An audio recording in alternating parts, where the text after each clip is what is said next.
Welcome to Trailer Rewind, a monthly conversation about movies you may have missed in theaters that are now available to watch at home on streaming services. Every month, we dig into the archives and watch a film that Pete and Andy talked about in their trailer picks.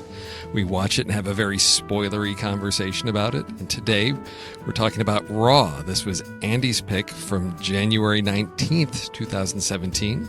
Today is October 11th, 2018, and Raw is available to stream on Netflix.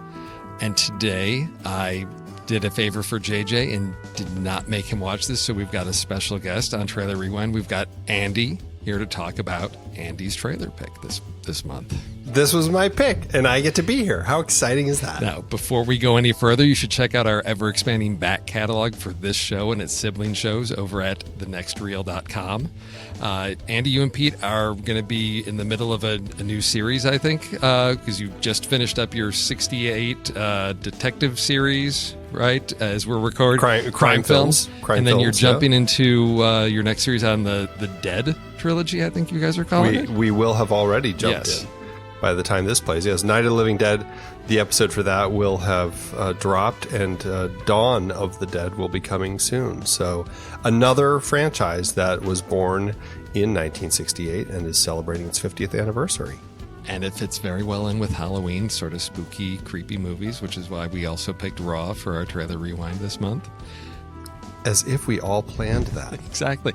But if you're not into zombie films or cannibal films, the Film Board, we've just talked about First Man. We've gone to the moon and discussed that with Ryan Gosling saving the moon instead of saving jazz. We'll see how that plays out. And because we're getting into monster movie season, I do want to highlight a short from Tommy, his No, Wait, Hear Me Out. The Return of the Living Dead. It is one of my favorite zombie films. So if you're scrolling through the podcast app, you would find this posted back in June 2017. And you can find that episode and everything else. Just head over to our website at thenextreel.com.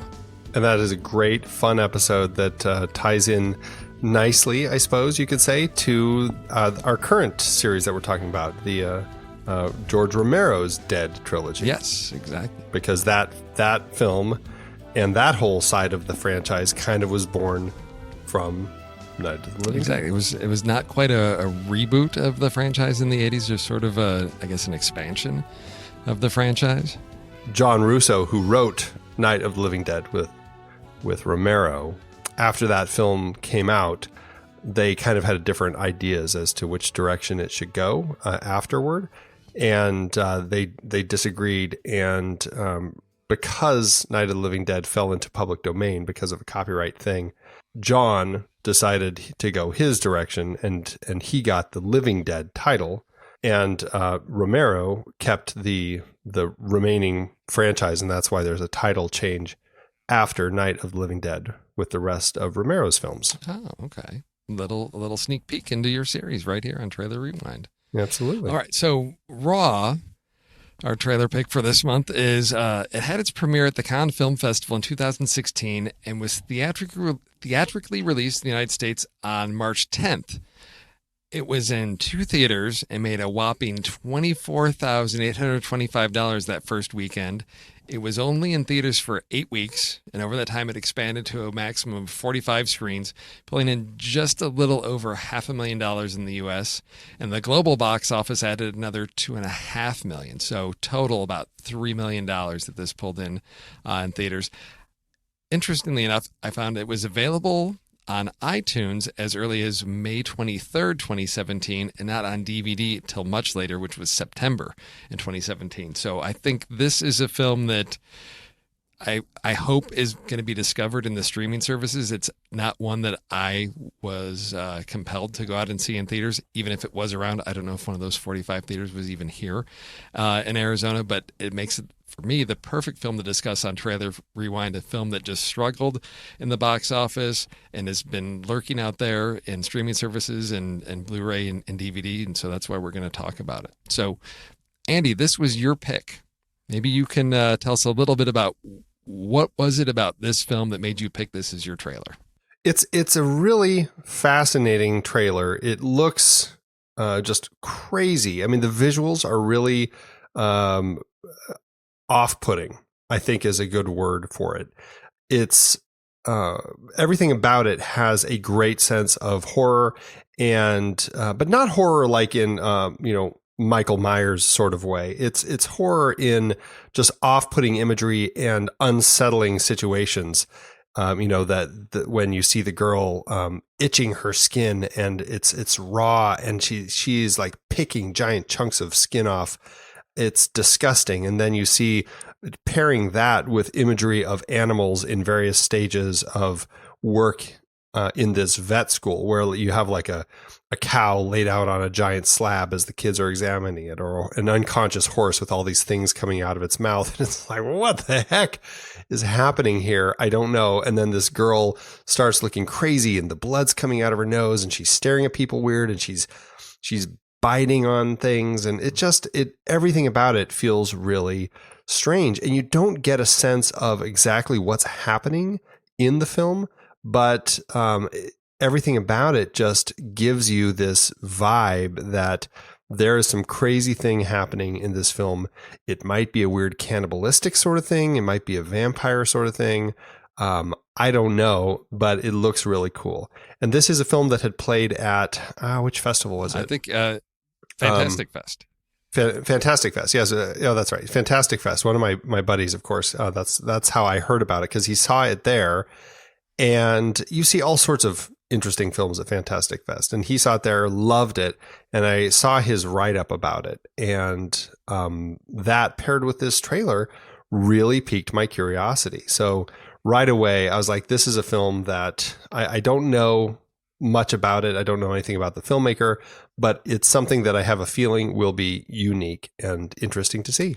And all Pete had to say was, this looks like the gross out stuff he doesn't like. It weirded him out. And he was counting on you to watch it first and then tell him whether or not he should put himself through this. So, but he did agree that the trailer was gorgeous, a lot of powerful imagery, but he could tell, I think, from all of the body horror stuff with skin and all that he just said, no, not for him. And I think, JJ is also squarely in that camp. I am not a big fan of a lot of the supernatural horror stuff, but this one was compelling to me.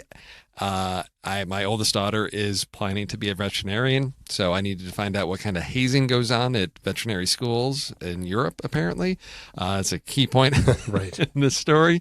And also, as I watched it, the relationship between the sisters, because I do have two daughters, so it did connect with me in a way that I didn't expect it to. So I went back, I looked, I actually did watch this last October 2017. I think it had just first shown up on Netflix, watched it, and then as it came around time to look at trailer rewinds for this year, I felt like this is a good one for October, so watched it again. And for me, I can say that it was with a year lapse in between viewing, I remembered a lot of the key points, and for me it still held up on a second viewing, because this is when I wasn't sure if it was going to rely on all the shock value, and then on a repeated viewing it still you wouldn't have that suspense, you wouldn't have that. For me, it really held up really well, and I was able to see a few things early on, because there's a twist, there are a few little twists at the end, and so there were a few things early on that I started to notice on the second viewing that for me I found very rewarding. What about you and your expectations for this? How well did this film deliver for somebody that's a little bit more familiar with horror in that genre? How did you find this film? Well, it certainly lived up to its expectations as far as a wholly unique experience. It was very strange. It was odd, unexpected, really just disturbing in ways that I found I hadn't really been hit before by films.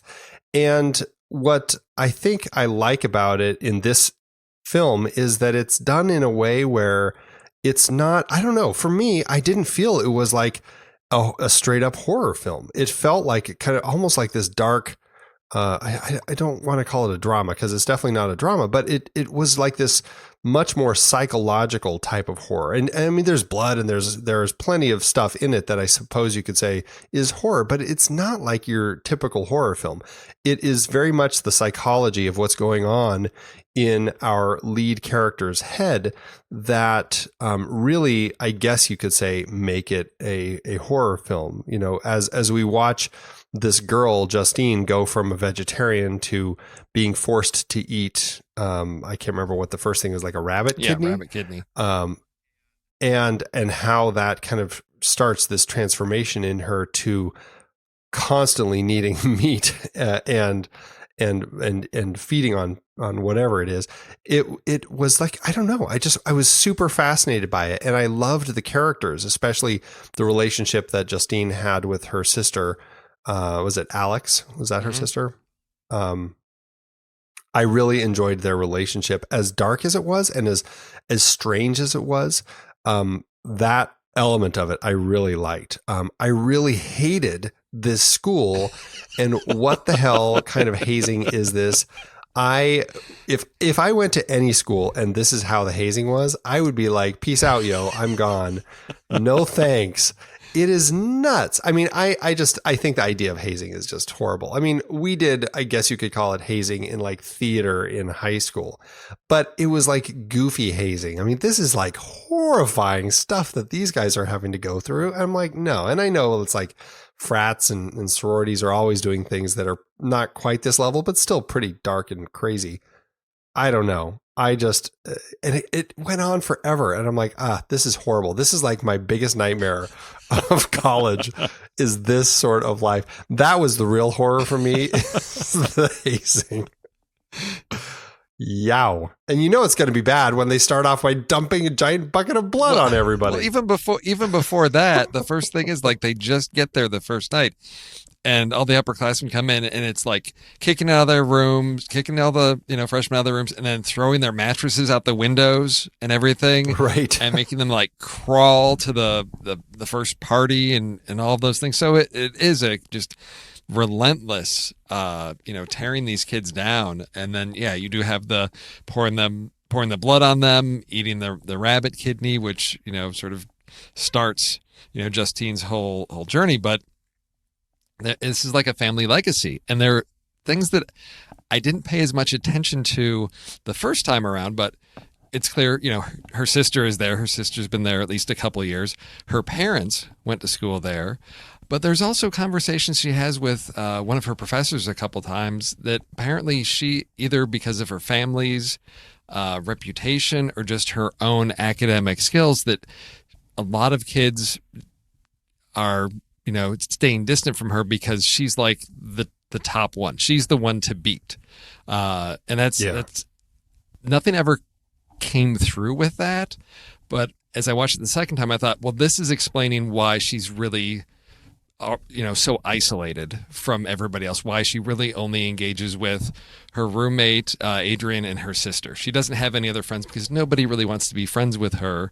And then as she starts transforming, she becomes more and more of an outsider to her group. Right. But for me, I agree, it is hard to categorize this film. And as I was doing a little bit of research, a lot of people have tried to put other meanings onto this film, like, oh, it's all about, being vegan and, the horrible things that happen to you when you eat meat, that you become, a horrible person, and leads to these, leads to, eating people, all of these things. And the director has said she's not going to take a stand on that it means a lot of different things to a lot of different people. And that as a female director, just looking at, coming of age for girls, there's a lot of things that she has put in there that are meaningful to her, but she's not going to validate anyone's stance saying, oh yeah, this is what this meant, or this is what it means for me, and that's why I put it in there. She's leaving it open to interpretation, which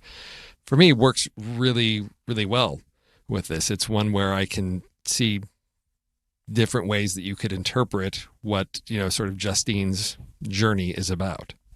Yeah, it is one of those films that it doesn't feel as on the nose as some other films that I've seen that are like, hey, we're going to do a metaphor movie, and this is our big metaphor. And I get really frustrated with those films because I mean, I can appreciate the art in them, I suppose, but as I'm watching it, I'm just like, they're just doing this to just say, this is this whole thing. And I find that frustrating. I like it when it's a little more obscure, and this could be a metaphor, but it doesn't necessarily have to be. It's one of those things where it is open to interpretation. And I don't know if I watched this feeling like I was seeing any particular symbolism or idea that the director, Julia Ducournau, was putting forth. I just kind of watched this, and as kind of this disturbing film, I really dug it. And yes, I kind of feel like there's some kind of coming of age and this development of this girl as she's, I guess you could say, growing into being an adult. But I don't know. I just like it for what it is because it's really creative and just, I don't know, the psychology of these characters is what really made it work for me, not something saying, wearing its metaphor on a sleeve, I guess. Yeah. And that's, for me, it's some really, powerful scenes that there's probably several sequences that stand out, just due to their really graphic nature. This is a movie that when it was in theaters, people were passing out. They were leaving the theater because they were becoming physically sick. I can say that I made sure not to be having any food while watching or just prior to watching the first time because I had wanted to make sure I can get through this thing because I wasn't sure what was going to get thrown at me. And I made it all the way through without pausing. There were a couple times where I was actually squirming in my seat here at home because it is just very visceral. The things that Justine has to go through. So it starts with the rabbit kidney, and we get the rash and flaky skin, and she goes to see the doctor, gives her some cream or ointment, and says, "Oh, it's just an allergy." But she's broken out with this rash. But then she finds that she's starts craving meat. She steals like a hamburger patty out of the cafeteria. She convinces her roommate Adrian. They go off campus to like a rest stop, gas station, convenience store. Like a little diner. To get some shawarma, and she's just digging into that. And then things go really sort of off the rails there, where he wakes up one morning and she's sitting there in the fridge just eating the raw chicken breast. Well, he asks what she's doing. She says she's having breakfast, and he's like, "What are you gonna have for breakfast?" She says cereal, and he's like, "Well, yeah, the milk's in the fridge." She's like, yeah, I'm down here, I'm getting it. But then as soon as he walks out, she's just ripping into that chicken breast, which was apparently made out of sugar, so it wasn't actual chicken, but it was something they put together out of sugar and as a prop for that. And so there, you see she's craving this meat. And then for me, the first, I'm cringing watching this is her sister is, they're getting ready to go out, or there's a party or something. And the older sister is going to wax her bikini area. And that's when things just go crazy wrong. And there's an incident with scissors, and her sister loses her finger. And then Justine picks it up and is going to put it on ice or whatever, and then decides to just start chewing on it, and just right, the curiosity overtakes her. Exactly. And that's where things go really weird from there, because for me that's okay, that we're going to do a movie about eating human flesh or cannibalism or whatever, just a person that's been exposed to meat and craving this. But then for me, the big first surprise was the revelation about her sister. What did you, how did that twist? What was your reaction to that, of when Alex takes Justine out on the road and causes that accident, the car swerves off the road. How did that strike you? Well, we knew that type of stuff happened, because I mean that's how the film opens, but it's such a long lens shot. We can't see, we don't recognize who it is. We just see this car drive by on this road, and then way in the distance we see somebody run out and lay on the road in front of the car, which swerves and crashes. And that's how the film starts. And then we find out Alex is the one who's doing this. Like, she does this and so that she can feed on people because she has these cravings. I was surprised that it was Alex. I wasn't expecting that at all. I don't know. I was wondering if we needed to see it at the beginning. Like, was that just to help so it wasn't as much a strange surprise when it came later? Because I feel like there are news reports that happen occasionally throughout about, the strange happenings of somebody, getting into an accident and then somebody's feeding on them or something. So we kind of have these reports, so we know stuff is happening. It was an interesting reveal, though, that it was Alex, like I said, because I didn't have any sense that her sister was in this, especially because this is post finger amputation. Yeah. And I just felt like she would be so much angrier about the whole thing. But she's like, oh, you know what we need to do?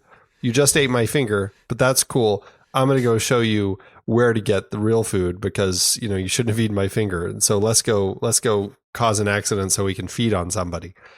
Yes. That takes it into a crazy world. And there's always, through the film, we've had a very contentious relationship between sisters all the way, and very kind of this aggressive back and forth way that they relate to each other. And even this doesn't really settle it, when Alex finally kind of gives the reveal, and then Justine's not going to have any of it. She's just so horrified. She just leaves. And it's really interesting. I found that reveal to be,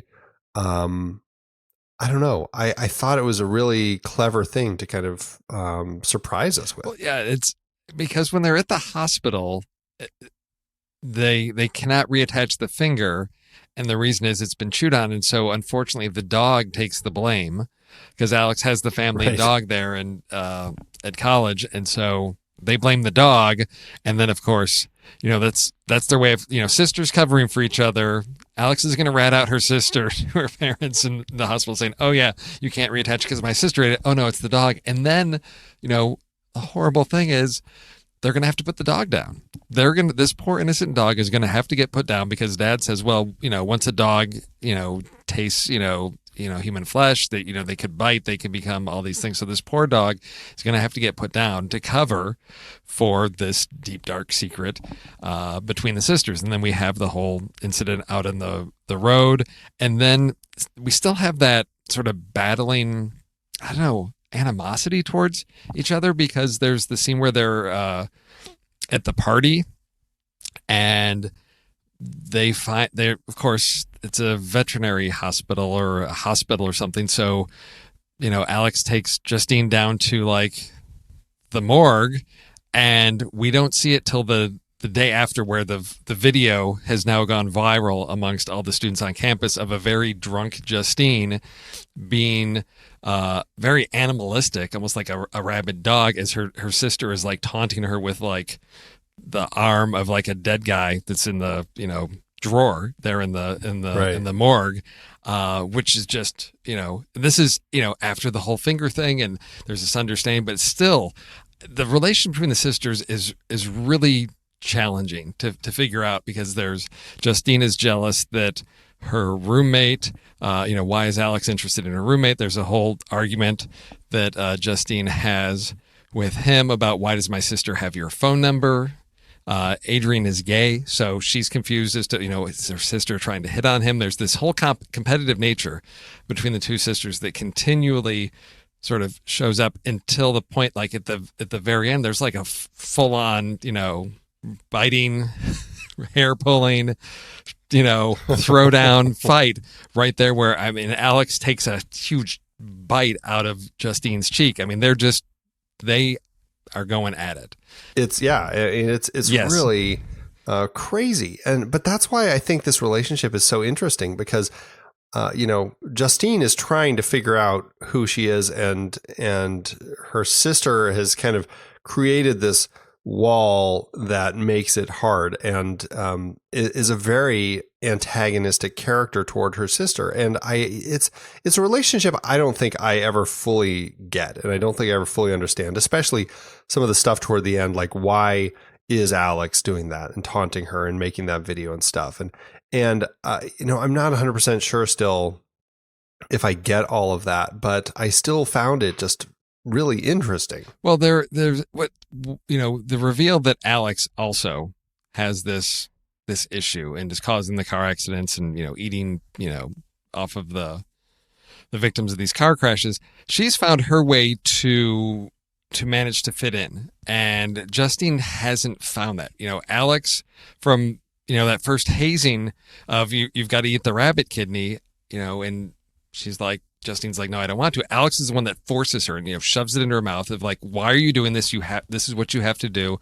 Alex is very much about you have to fit in, and she's found her way to fit in amongst everybody and have her, whatever her food issues is, she's dealt with that, and it hasn't interfered with her ability to function and be part of the school culture there. Whereas Justine comes in and just from the beginning just can't manage how to make all of this stuff work. She's got the conflict with her roommate, class.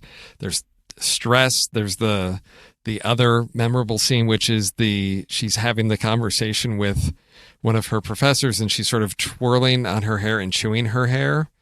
Yeah, and then she has the hairball. Yes, for lack of a better term, a really big hairball that she has to pull out. And of course, I forgot how darkly humorous this movie is, because as she comes out, there's another girl that just says, well, if you just stick two fingers down your throat, it's a lot easier. Thinking that she's right. She's bulimic, not that she's pulling up this just, that's the one that still gets me. Just thinking about the hairball. But, that's Justine not fitting in. And it's the struggle between Alex being able to cope and find a way to sort of survive, and Justine not being able to, which is, on a second viewing, I see a little bit more of that, of Justine's presence there has sort of jeopardized everything that Alex has got. She's, fit in. She's managing her, health issue. Now Justine's causing problems, and, it's cost Alex a finger. And, things are, there's a whole relationship thing with Adrian, and he's trying to be a good friend to Justine. But yeah, it seems this is this girl that just can't find her place in the world. Well, and it feels very French to also have your roommates, kind of the anyone can be anyone's roommate, yes. Right? Yeah. So, here's this man who is a college roommate with this incoming freshman, and it's like, oh, okay, Justine and him are roommates. So that's kind of an odd way to set these dorms up. Well, as he said, they said they knew he was gay, so they figured it wouldn't be a problem. And I'm like, that's sort of like, yeah, we got to write. How do we write this part off? And maybe that is how things run over there. I have no idea, but that was the that sort of throwaway justification line of like, yeah, it's not a big deal because I'm gay. That doesn't stop them from having a little moment there where he just thinks she's into like kinky like S&M stuff, and they have that moment there where they're sort of making out, that she starts trying to bite him, because it's like, I know, she just gets like all amped up and ends up, and that's one of the trailer moments, is her on the bed on top of him just biting into her arm, and the blood is coming out because she's just satisfying that, because he kind of is stopping it, and so she's just chowing on her own arm. It's like, ooh. Yeah.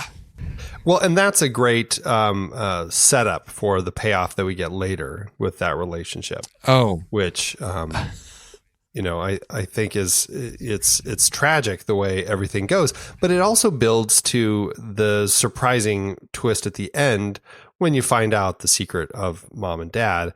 And that for me was the real interesting twist, that when that hit, I'm like, okay, now I get all where it's all coming from. At the same time, I don't know why the dog had to be put to sleep then. Like, why couldn't they have told mom and dad this? Or I guess maybe the girls didn't know, but for some reason I felt like Alex might have known, but maybe not actually, now that I think about it. I think they both didn't know. And then, finally after everything. So things built to the point where one morning Justine wakes up in bed with Adrian and he's not moving. And then we have the reveal of like his entire thigh has been consumed. And then she's upset, why didn't he fight back? And then that's when we realize it was sort of like a whole, the two sisters against him, the Alex looks like she like stabbed him in the back with a ski pole. And so it's the two girls just like apparently, ate his entire leg. And then the big twist reveal at the end of that, it's like a genetic thing, and that dad, found out when they were dating in school and they found their solution and he opens his shirt and it's just scarred tissue from, I guess, mom just takes a nibble out of him every once in a while. That's their solution to the issue. And then his final line to her is like, well, I hope you can find your solution. That's the whole, it's like, sorry, we've burdened you with this, but you're going to have to figure out your way to make this work for you. And that's sort of where things end. And it's an odd ending. And I like the way that it ends, but it does make me then reflect on the whole story and wonder, okay, mom and dad obviously knew, which is why they kept the kids vegan. Yes. But I feel like they did a really terrible job of preparing them for anything else beyond that and giving them better hints of things. And that was kind of a struggle I had with it in the end, because I'm like, I can't buy that these parents would not have a stronger conversation with these girls before sending them out of the house, especially to the same flippin' school where they know everything that's going to happen, all the hazing, they're going to be forced to eat like these rabbit kidneys and the hazing process. It just is it's a terrible place for vegans to go to school. Why would they send them there if they wanted them to not have the same life that mom had to deal with? Because they care about animals and they want to be the best veterinarians they can be, I guess. Yeah. I guess that for me was the real struggle. I mean, I thought it was an interesting ending and I liked that element of it, but I didn't like what it did to so much of the rest of the story. And for me, it just ended up kind of creating kind of a faulty start for it. And, it didn't diminish the film too much, but it does for me knock it down a notch. Okay. Yeah. See, on the second viewing, I knew it was coming, but it just punctuates the movie so well at the end for me that yes, these people are not the best parents, but they have something from their past they're trying to keep hidden.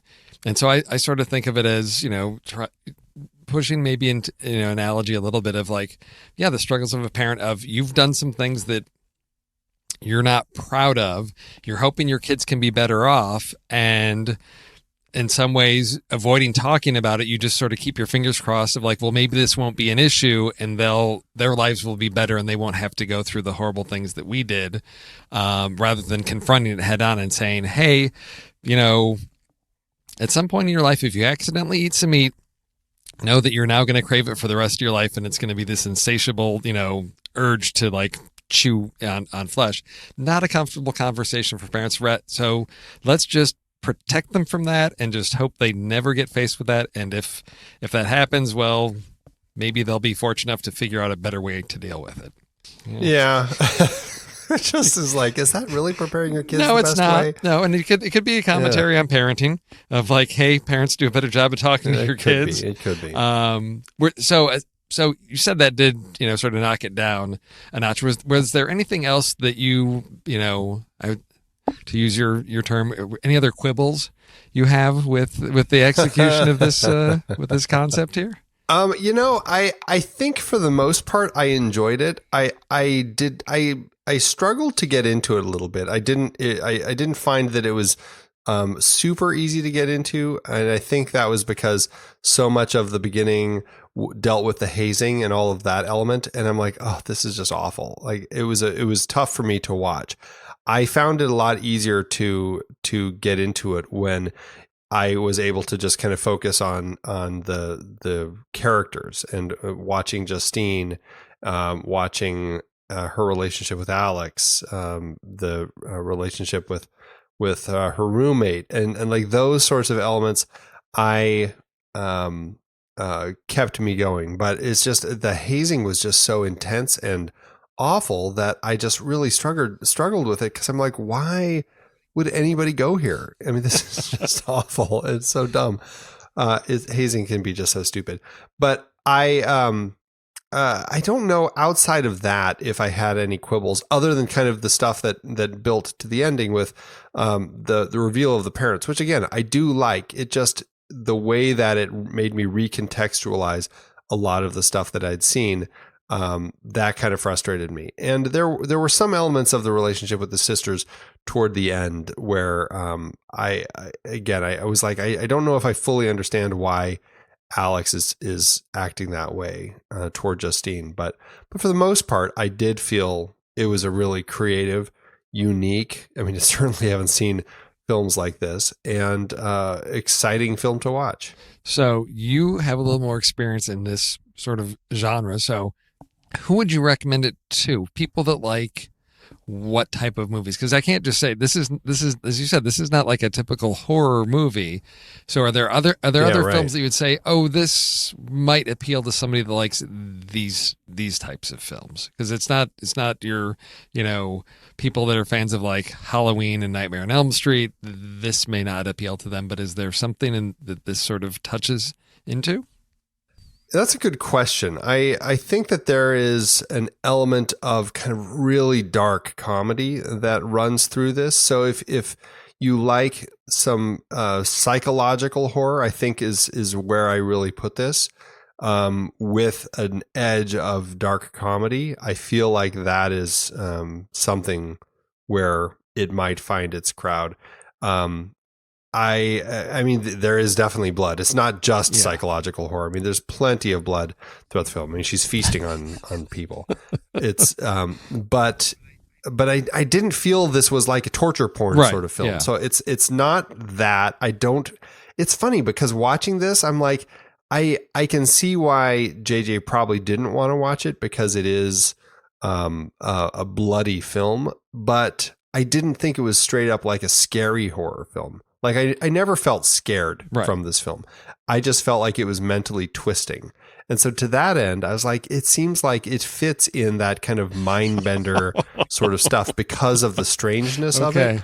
I still don't think JJ should watch it, because the blood and just kind of all of the visceral elements are still probably too much. But yeah, I don't know. That's kind of where I feel it falls for me. I mean, I really enjoyed it. It's not something that I would typically be drawn to, because if you just tell me, oh, it's going to be one of these gory, body horror type of things, it has those elements, but it is, the psychological aspect, the relationship between the sisters, all this just made it a really solid film for me that has these, sort of cringeworthy, gag-worthy moments. But if I strip those pieces out, I think I have a really interesting story about a, dysfunctional family struggling with issues, and there are some darkly comic moments to it. So for me, it was, I went in thinking, okay, I'll be prepared to be grossed out, and was pleasantly surprised that there was a little bit more substance